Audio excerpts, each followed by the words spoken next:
Hi everyone, I'm the Whiskey Enthusiast. Welcome back to my channel. Tonight we're tasting from a sample. And I'd like to talk about samples for a minute before we dive into our whiskey. This is from my whiskey club. And I've been so very lucky to be introduced to these guys and girls. And it's just fantastic because before that, you get your whiskeys by the bottle wherever you are, and then you commit to them and you try them, and sometimes it's great, sometimes it's not, or you research a lot and then you pick one bottle that probably you're gonna like. But with a whiskey club, you get these samples and you get to share all these kinds of new whiskeys that you probably wouldn't have had if you had the chance, and you don't commit for purchasing a whole bottle. Let's be honest, it is a very, very expensive hobby and it can get out of hand because there's FOMO. You want to try new things all the time, and you see these new reviews saying, oh, this whiskey is finished in this Rioja casks, or this one has been traveled from Scotland to Spain, and you're like, oh yeah, I want to try that. And with these whiskey clubs and groups, there's a bunch of people just basically sharing what they have. And this is the kind of sample bottles you get, 3cl, 5cl. That's all you need to taste and review and see if you actually like that.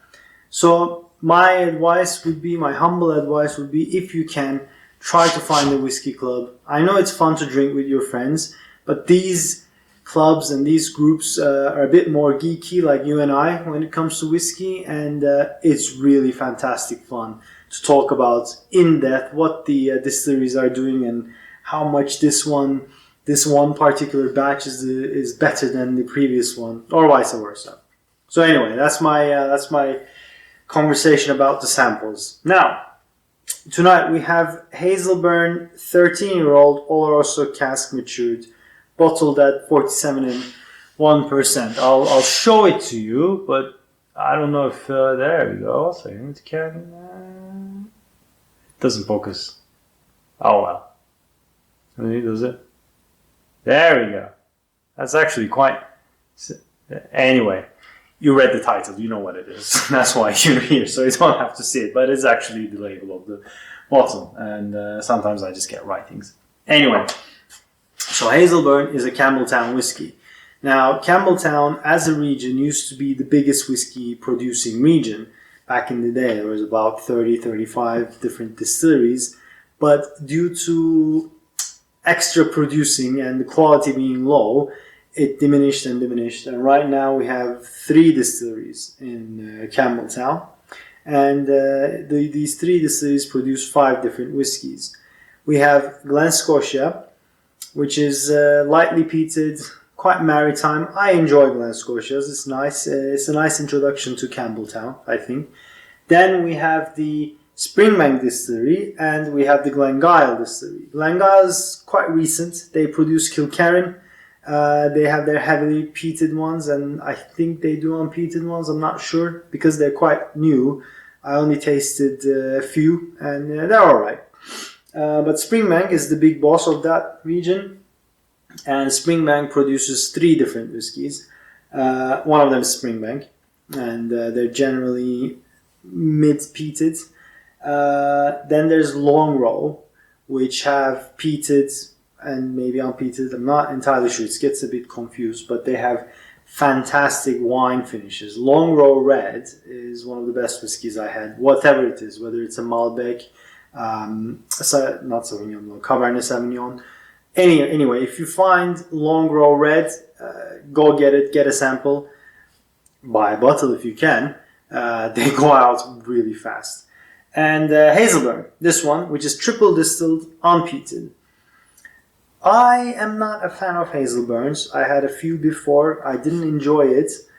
Springbank Distillery I like, because Springbank whiskies have these weird funk, I would like to call it. It's like it's not cheese per se, but it's a bit sulfury. It's like recently blown out matches. It is a very typical taste. If you drink Springbank, you will know what I'm talking about, and you'll probably name it as something else. But for me, I call it the funk. A lot of people do as well, and has this very specific taste.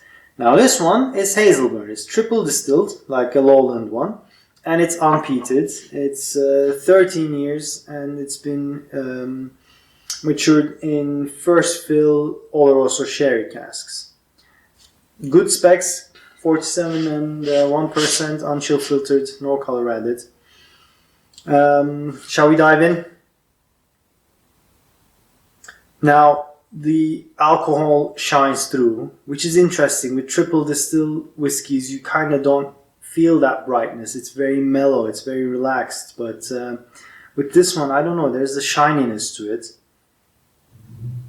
I know there's no peat in this one, but you know they have to clean the stills, and sometimes there's a little particles there, so I get a little hint of smoke. Very little of that Springbank funk. Pepper.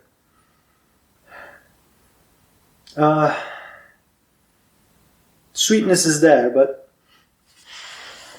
for first fill Oloroso sherry cask, it's not very sweet. It should impart a lot of sweet notes, but I don't get it. Oaky.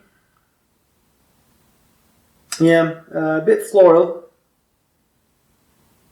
Yeah, sweet flowers. But yeah, I feel the alcohol. It's 47 and 1. It's not that high, but I do feel it. Yeah, a little bit sulfury, a little bit that Springbank funk. Let's go into the palate.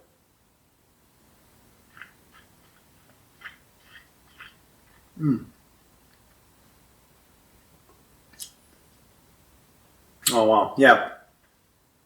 I mean, it doesn't drink like a triple distilled whiskey, honestly, guys.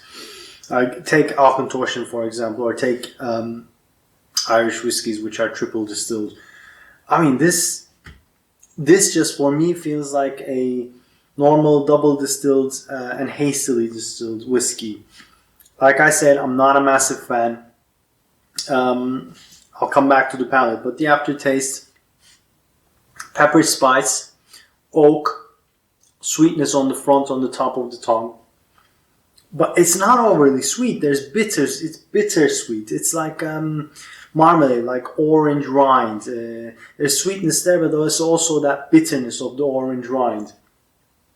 And honestly, for first fill Oloroso sherry cask, I would have thought it would be a lot more sweeter.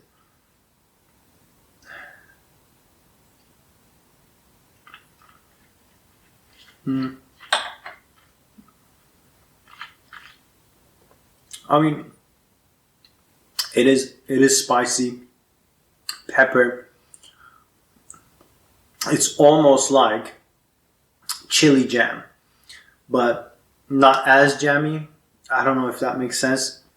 So you get a little bit of sweetness, but it's overwhelmed with spice. And I do get oak, but it's not that oak spice. It's not that dominant, the oak spice. It's more white pepper, chili pepper, and shiny spice. It's very warming, and sweetness is there, but it just disappears quite quickly. I don't know, guys. I might not be the best guy to review this, because I know a lot of people like it. I hope you can try it. I am not a fan. I wasn't enjoying the Hazelburn 10 either. It feels a bit lacking in character.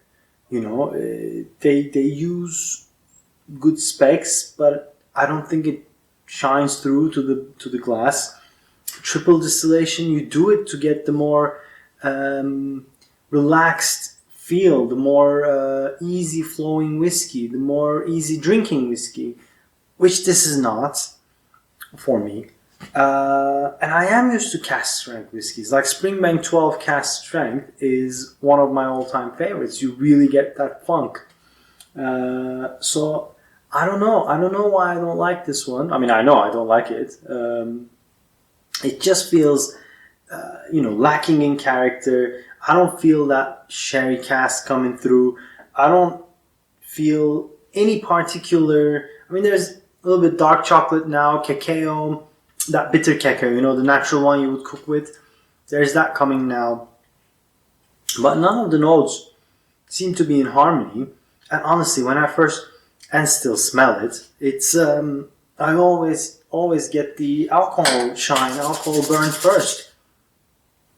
It's you get the citric notes.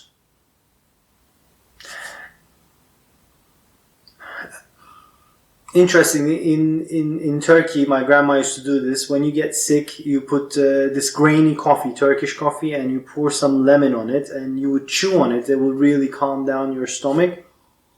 This is what I'm smelling from my hand. Again, if you don't know, this is a technique to get more different notes. But guys, this is it for me now. I'm not enjoying this. I will not be committing to a bottle. And this is why these samples are so important. If you find the Whiskey Club, or online, there are websites that sell samples, which you can buy 5cl, 6cl, 8cl, 3cl, whatever, to try before you commit to a whole bottle. And it's very, very important.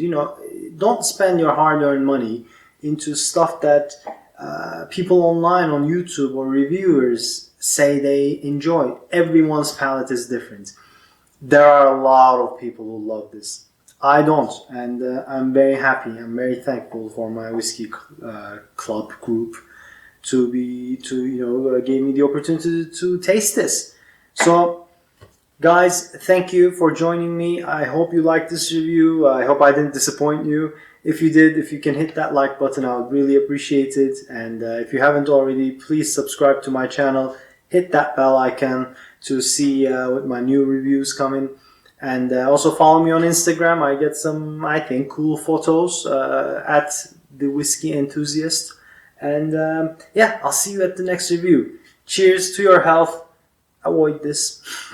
See you guys.